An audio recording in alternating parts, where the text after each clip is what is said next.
제가 이렇게 사연을 보내게 된 것은 제 인생을 바꿔주신 저의 은인에게 이야기를 전하고 싶어서입니다. 지금은 단체를 운영하며 나라에서 표창도 받고 주변에서는 좋은 일 한다며 칭찬도 듣곤 하지만 이 모든 게 제가 잘나서 이룬 덕이 절대로 아닙니다. 저는 그냥 심부름꾼일 뿐이고 이 일을 계획하신 분은 다른 곳에 계시거든요.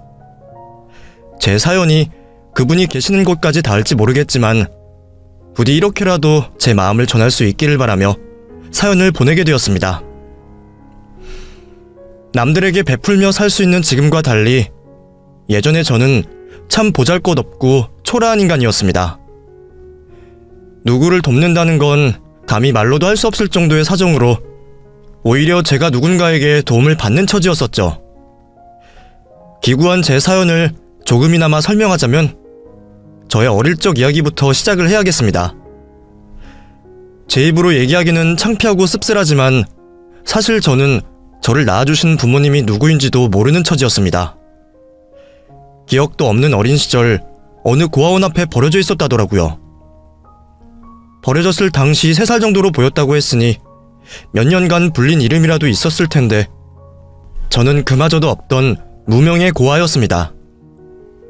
저를 낳아주신 부모님이 무슨 사정으로 저를 이름도 없이 버리고 가셨는지 나를 거두지 못할 사정이 뭐였는지는 모르겠지만 당시 소아마비를 앓았던 제 사정을 생각해보면 아마 병든 내가 더 이상 필요가 없지 않았을까 싶은 생각밖에 없습니다. 저는 안타깝게도 예방접종을 맞지 못해 소아마비를 앓아야 했고 그 후유증으로 지금까지도 다리를 절고 있습니다. 그나마 오랜 시간 동안 재활을 한 덕분에 지금은 웬만한 운동도 하고 활동에 지장 없을 정도로 다리가 좋아졌지만 어렸을 적 저는 한쪽 다리를 질질 끌고 다니던 아이였습니다.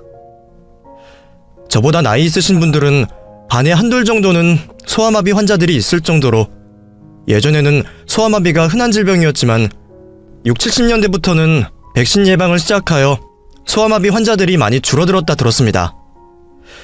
덕분에 40대 제 또래 중에는 소아마비 환자가 거의 없었죠. 하지만 저는 접종을 받지 않았던 건지 소아마비를 앓게 되었고 학교에서 유일한 소아마비 환자였던 저는 어딜 가든 별명이 따라붙을 수밖에 없었습니다. 이름 대신 절름발이라는 별명으로 불렸던 걸 보면 처음부터 이름 없이 버려졌던 저의 숙명이었나 싶기도 하네요. 고아에 절름발이에 특출나게 똑똑하지도 않고 예쁘지도 않은 저는 어딜 가든 늘 외면을 당할 수밖에 없었습니다. 고아원에서 지내다가도 해외나 국내로 입양을 가는 경우도 있었지만 제게는 예외인 일이었습니다. 고아원에 아이들이 그렇게 많은데 누가 하필이면 저 같은 아이를 입양할 생각을 하겠나요? 덕분에 입양 같은 건 꿈꿔보지도 못했던 저는 가족도 친구도 없이 따돌림을 당하며 늘 외톨이로 지내야 했습니다. 세상은 고아인 저를 무시했고 순수할 거라 생각하는 어린아이들 역시 절름발이와는 친구가 되어주지 않았죠. 덕분에 평생 혼자로 지내며 외로움에 찌들어 살던 저는 마음고생을 심하게 했었습니다. 저는 어릴 적부터 이상하게 늘 배가 고팠었는데 평생 먹어도 채워지지 않는 헛헛함이 바로 외로움이었다는 걸 얼마 전에야 깨달았어요.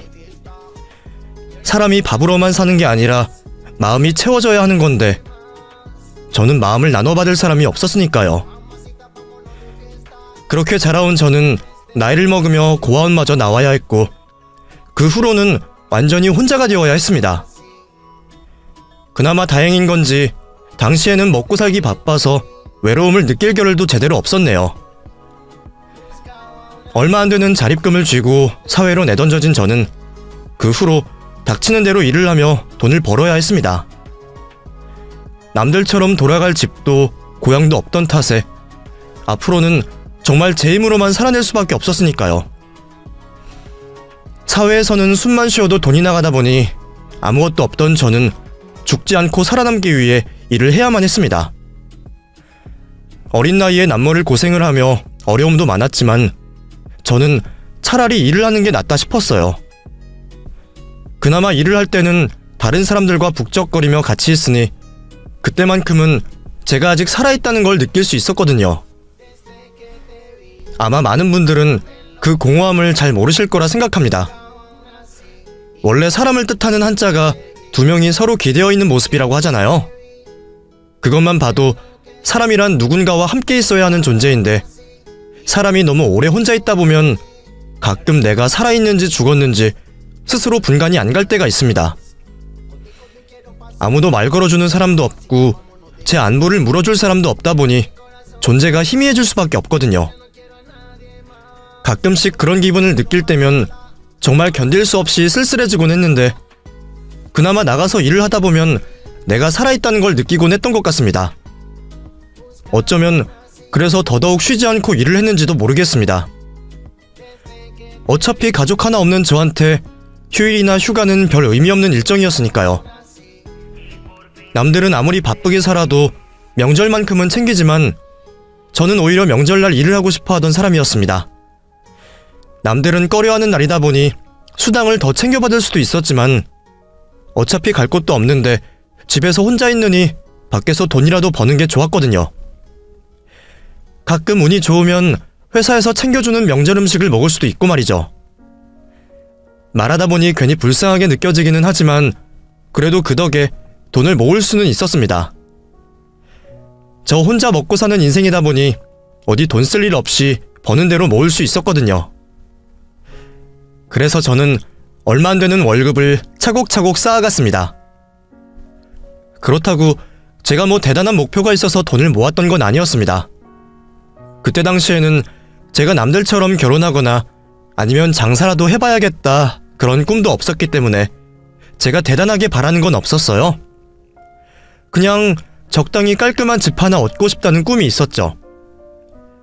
그것도 집을 사겠다는 생각은 아니었고 괜찮은 전셋집 하나 얻는 게 유일한 목표였습니다. 매일 좁고 곰팡내 나는 월세집을 전전해야 하는 게 지겨웠거든요. 그래서 저는 작은 아파트 전세라도 얻어볼 생각으로 열심히 저축을 했었습니다. 그리고 30 전에 드디어 전셋집을 얻을 수 있었습니다. 대출 같은 것도 모르고 빚 같은 건 지기 싫어하는 성격이라 오로지 제 저축으로만 마련한 전세자금이었습니다. 딱 1억이 들어있는 통장을 보니 얼마나 뿌듯했는지, 당시에 저는 그 돈으로 제가 세상을 가진 것만 같았습니다. 거의 10년이 걸려 모았던 돈이었기에 더 감개무량했던 것 같았어요. 저는 그 돈으로 예산에 맞는 아파트 전세를 구할 수 있었습니다. 오래된 9억에 16평짜리 작은 집이었지만 난생 처음 아파트에 살아보게 된 것이 행복했습니다. 저는 그런 기쁜 소식을 저의 유일무이한 친구에게 알렸습니다. 야, 나 곧 아파트 들어간다. 이제 10년 만에야 내 꿈을 이루게 된 거야. 뭐? 진짜? 너 정말 집 구했어? 뭐 아직 내 집은 아니고 전세지만 언젠가는 살 수 있겠지. 좀 더 모으면 나 하나 살 집 구할 거야. 그 전까지는 전세라도 만족하려고. 야, 진짜 축하한다. 자식, 너 아파트 살아보는 게 평생 꿈이었잖아. 이사가면 집들이는 꼭 해라. 당연하지.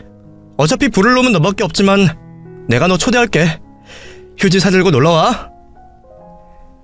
늘 외로웠던 저였지만 그래도 가끔 소주잔 부딪힐 친구 하나 정도는 있었습니다. 그 친구는 학창시절 알고 지낸 오래된 친구는 아니었지만 한창 힘들게 노가다를 뜰 때 만났던 사회 친구였습니다. 둘 다 어린 나이에 고생하며 만나서 그런지 만난 지 얼마 되지 않아서부터 오래 알고 지낸 친구처럼 가까워졌었죠. 그 친구도 홀어머니 모시고 살며 사정이 여의치 않았던 탓에 서로 먹고 살기 바빠서 자주 보지는 못했지만 무슨 일이 있거나 축하할 일이 있을 때면 늘 서로를 만나 회포를 풀곤 했습니다. 가끔씩 그 친구를 만나 술 한잔씩 하는 게 제게 유일한 낙이자 행복이었어요. 그래서 그날도 기쁜 소식을 전하려 친구를 만났었죠. 친구는 늘 그렇듯 제 일을 자기 일처럼 기뻐하며 저를 축하해 주었고, 저는 친구의 축하를 받으며 하루빨리 입주날이 되기를 기다렸습니다. 급한 마음에 입주날이 한참 남은 집을 계약한 탓에 입주하기까지 아직 몇 달이나 남아있었지만 몇 달만 참으면 이 지긋지긋한 반지하를 벗어나서 아파트로 들어간다는 생각에 저는 설레어서 잠이 오지 않을 정도였습니다. 그렇게 제가 미처 누려보지 못한 행복을 기대하며 지내고 있을 때 친구에게서 연락이 왔습니다. 누가 들어도 다 죽어가는 목소리로 만나자고 하는 친구의 전화에 저는 친구에게 무슨 일이 있음을 예상할 수밖에 없었죠. 얼마 전에 봐놓고 그새 또 보자 그래서 놀랐다 야. 너 정말 무슨 일 있냐? 뭔데 그래? 무슨 일인지 말이나 해봐. 걱정되어 묻는 저의 물음에도 한참 동안이나 말을 하지 못하고 연거푸 술만 들이키던 친구는 혼자서 소주 한 병을 다 비운 뒤에야 어렵게 이야기를 꺼냈습니다. 현범아, 나 정말 염치 없고 내가 이러면 안 되는 거 아는데 나 너한테 부탁 좀 해도 되냐? 그거야 당연하지. 우리 사이에 뭘 그런 게 염치가 없고 그러냐? 무슨 부탁인데 말하기 어려운 일이야? 내가 진짜 네 사정도 다 알고 그런데 내가 너 말고 어디 도움 구할 데가 없어서 그래. 제발 나 좀 도와줘라. 20대 초반부터 30까지 알고 지내며 제가 그 친구를 지난 몇 년 동안 봐왔지만 그 친구가 그렇게 뜸을 들이고 얘기를 꺼내기 어려워하는 건 처음이었습니다. 원래 성격이 늘 당당하고 거침없어서 제 대신 억울한 상황을 따져 물어주기까지 하던 친구였기에 제가 늘 그 당당함을 본받고 싶을 정도였는데 그 친구가 그렇게나 말하기 힘들어하는 일이라면 아무래도 평범한 부탁은 아닐 것 같다는 예상이 들었습니다. 대체 무슨 부탁일까 싶어 괜히 겁이 나기도 했지만 그래도 제가 도와줄 수 있는 일이라면 어떻게든 도와주고 싶은 마음이었어요. 뭔데 그래 진짜. 들어줄 수 있는 부탁이면 당연히 들어줘야지. 그래도 내가 할 수 있는 일이니까 네가 말 꺼낸 거 아니야? 일단 말이나 해봐. 그게 사실은 우리 어머니가 많이 아프셔. 당장 큰 수술을 해야 하는데 병원비랑 수술비만 몇 천만 원이란다. 근데 나한테 그렇게 큰 돈이 어디 있겠어. 몇 천만 원은커녕 당장 통장에 다음 달 생활비도 없는데 말이야. 어머니는 돈 없으니 수술 안 받고 그냥 버티시겠다는데 그럼 그냥 누워있다가 돌아가신다는 거잖아. 내가 진짜 못난 아들인 건 알지만 어머니가 돈이 없어서 돌아가시는 걸 어떻게 보고만 있겠냐. 예상치 못한 친구의 얘기에 저는 잠시 멍해졌습니다. 뭔가 대단한 부탁을 할 것 같다 생각은 했지만 설마 돈 이야기가 나올 줄은 몰랐거든요. 저랑 그 친구는 비슷한 형편이라 누구보다 서로의 사정을 잘 알고 있던 사이였고 서로 없는 사정 뻔히 아니까 우리끼리라도 부담 주고 받지 말자며 돈을 빌리거나 돈 얘기를 하는 일은 하지 않았었어요. 그런데 그랬던 친구가 갑자기 돈 얘기를 꺼낸다는 게 저는 여러모로 충격이었습니다. 나한테 얘기를 해야 할 만큼 상황이 안 좋다는 이야기겠구나 싶었던 저는 그 친구의 얘기를 허투루 들을 수 없었습니다. 그래서 미안하지만 혹시 돈 좀 빌려줄 수 있을까 해서 말이야. 물론 금방 갚을 거야. 절대로 너한테 패 끼칠 생각은 아니야. 너 몇 달 뒤에 전셋집 들어가기로 했잖아. 그 돈 가지고 있는 거 나 잠깐만 빌려주면 안 되겠냐? 너 잔금 치르기 전에 꼭 갚을게. 돈 없다는 놈이 어떻게 몇 달 만에 갚겠냐 싶겠지만 방법이 있기는 하거든. 지금 우리 사는 집 내놨어. 유일한 재산인데 집 빼고 월세집이라도 얻을 생각이야. 지금 사겠다는 사람이 있는데 당장은 못 주고 2달 뒤에 줄 수 있대. 근데 그 2달 기다리다가는 우리 엄마 수술 못 받고 죽을지도 몰라. 친구는 살던 집을 처분해서라도 돈을 갚아주겠다며 몇 달만 돈을 빌려달라 부탁을 했습니다. 저도 몇 달 뒤면 잔금을 치르고 이사를 해야 하는 상황이라 날짜라도 어그러지면 곤란했지만 애원하듯 부탁하는 그 친구의 부탁을 차마 거절할 수 없었죠. 다른 부탁도 아니고 어머니가 아프시다는데 말이에요. 돈보다는 사람이 우선이라 생각했던 저는 흔쾌히 그 친구의 부탁을 들어주기로 했습니다. 그래, 그 돈 내가 빌려줄게. 어머니 수술부터 시켜드려.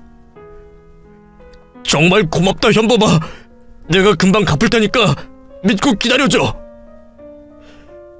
그만큼 믿었던 친구였기에 전 재산을 빌려주면서도 차용증 한 장 쓰지 않았었죠. 우리가 설마 돈 때문에 멀어질 거라는 생각은 없었기 때문에 만약 그 친구가 당장 돈을 갚지 못할 사정이 될지라도 저를 배신할 거라고는 생각하지 않았습니다. 그런데 그날 이후 그 친구는 연락이 되지 않았습니다. 돈을 보내놓고 친구 어머니의 소식이 궁금하여 전화를 걸었더니 없는 번호라고 나오더군요. 놀란 제가 떨어지는 심장을 붙잡고 그 친구의 직장까지 찾아갔지만 그 친구는 이미 그 자리에 없었습니다. 알고 보니 애초에 어머니가 아프시다는 것도 거짓말이었던지 회사 사람들은 어머니 일은 전혀 모르고 있었습니다. 그냥 이사를 가게 됐다며 퇴사를 했다더군요. 그렇게 저는 유일하게 믿었던 친구에게 배신을 당하게 되었습니다. 그동안 그 친구가 보여줬던 행동과 마음들을 보며 누구보다 그 친구를 믿었었는데 제가 유일하게 믿었던 사람에게 배신을 당하고 나니 세상이 무너지는 기분이었습니다. 10년간 모았던 큰 돈을 잃게 된 것보다 가족처럼 생각했던 친구가 나를 등쳐먹었다는 게 더 끔찍한 일이었어요. 애초에 부모가 버린 놈이 남의 부모 걱정하다가 이 지경이 되었던 건지 그 순간 제가 왜 살아야 하나 싶은 마음이 들더군요. 하지만 겁쟁이였던 저는 스스로 나쁜 선택을 할 만한 결단도 없었고 그런 상황에서도 어떻게든 버틸 수밖에 없었습니다. 전세 계약일은 코앞이었는데 잔금 치를 돈은 없었으니 결국 저는 계약금으로 넣었던 1,000만 원까지 날릴 수밖에 없었습니다. 그렇다고 살던 집에서 계속 살 수도 없었어요. 이 집도 이사 들어올 사람이 있었고 저는 당장 오갈 데 없는 신세가 되어야 했죠. 그제서야 뒤늦게 부랴부랴 집을 구하러 다녀야 했던 저는 이사 나올 집의 보증금에 맞춰 겨우 집을 구할 수 있었습니다. 그 사이 월세집들도 많이 올랐는지 제가 지금 살고 있는 집 월세로는 도저히 집을 구할 수가 없었고 그래서 저는 어쩔 수 없이 싼 집을 찾다 어떤 동네로 흘러가게 되었습니다. 주변에 아파트나 그 흔한 빌라 하나 없이 허름한 집들이 모든 걸 말해주는 동네였습니다. 아직 이런 동네가 있나 싶을 정도로 외지고 가난한 동네였죠. 싼 집을 찾던 저는 그 동네로 이사를 하게 되었고 아파트 입주 날만 기다리던 몇 달 전과 달리 하늘에서 추락을 한 기분일 수밖에 없었습니다. 사람이 참 간사하게도 그보다 더한 고생을 해봤으면서도 그 사이 조금 형편이 나아져 봤다고 예전 고생을 하기 싫더라고요. 고생 끝에 낙이 올 줄 알았으니 말이죠. 하지만 그런 저를 더 힘들게 했던 건 이게 다 사람을 믿어서 벌어진 일이라는 이유 때문이었습니다. 어렸을 적에는 부모가 나를 버리고 자라서는 세상이 나를 버리고 이제는 하나 있던 친구마저 나를 버렸다 생각하니 이런 제가 앞으로 누구를 믿고 살 수 있을지 숨이 막히는 기분이었습니다. 나한테 다가오지 않는 사람들이 야속하다 싶으면서도 누구라도 정을 나누고 싶어 주위를 맴돌던 저였기에 사람에게 받은 상처는 더 깊을 수밖에 없었습니다.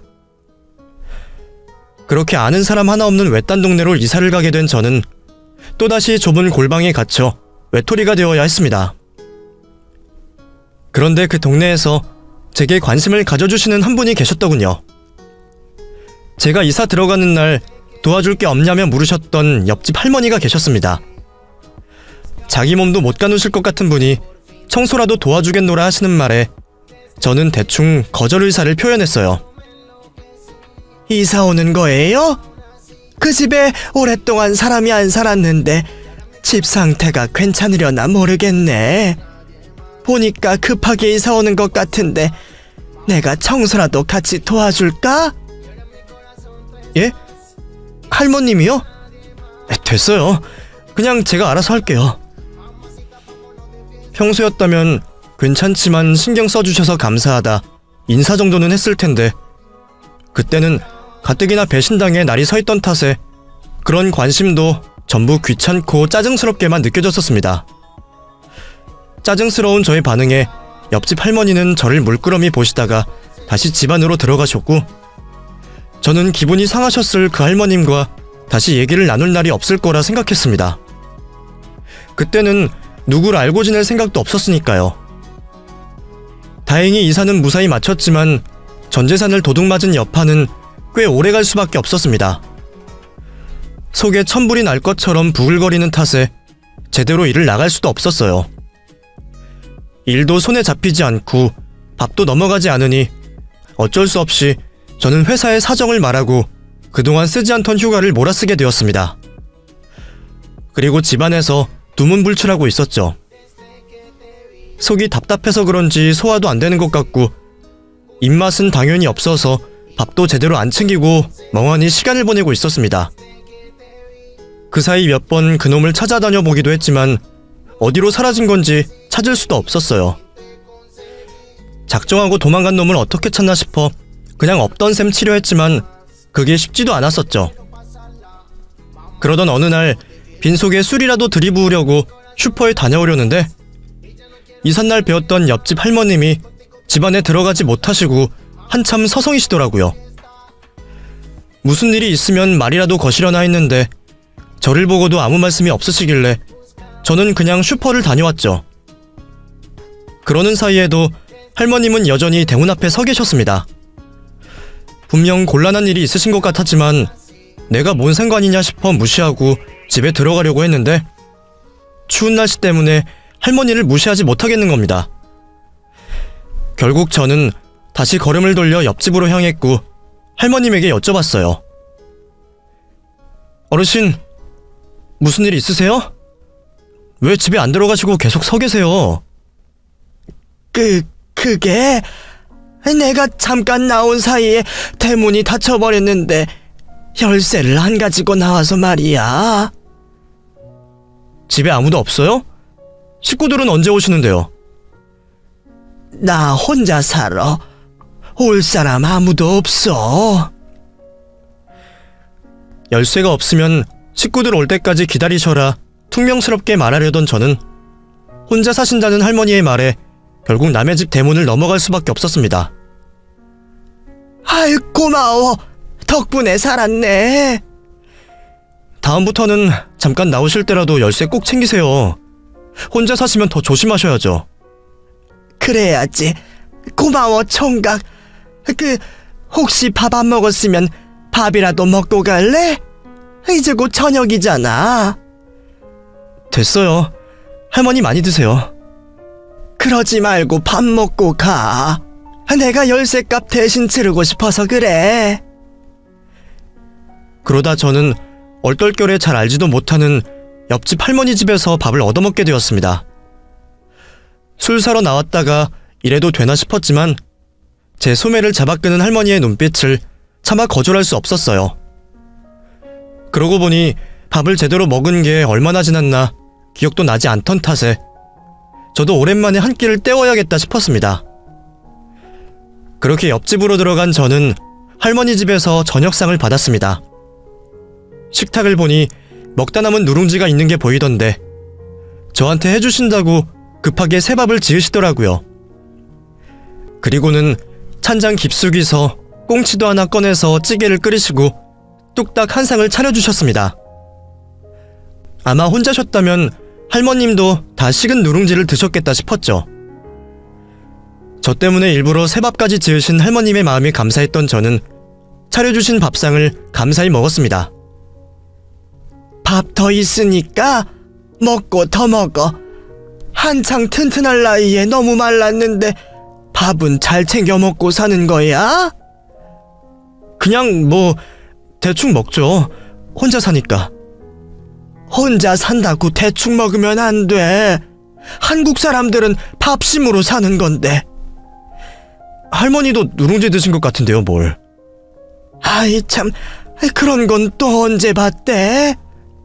그래, 나도 혼자 지내다 보니 밥에 물 말아 먹고 그러기는 하지. 그러고 보니 누가 와서 이렇게 같이 밥 먹는 것도 참 오랜만이네. 덕분에 나도 따뜻한 밥 먹어보네. 할머님의 말씀에 순간 왠지 모를 뜨거운 게 올라오는 것 같았지만 허기에 급히 삼킨 밥 때문일 거라 생각하며 대수롭지 않게 여겼습니다. 뭐 가끔 밥 혼자 드시기 싫으시면 저 부르시던가요. 그럴까? 나야 젊은 사람이 같이 밥 먹어주면 좋지. 그래, 자네도 자주 와서 밥 얻어먹고 가. 젊은 남자가 혼자 살면서 제대로 밥이나 해먹겠어? 내가 밥 챙겨줄게. 우리도 이제 이웃 사촌인데 잘 지내보자고. 그 후로 저는 할머니와 이웃사촌으로 자주 뵙고 지냈습니다.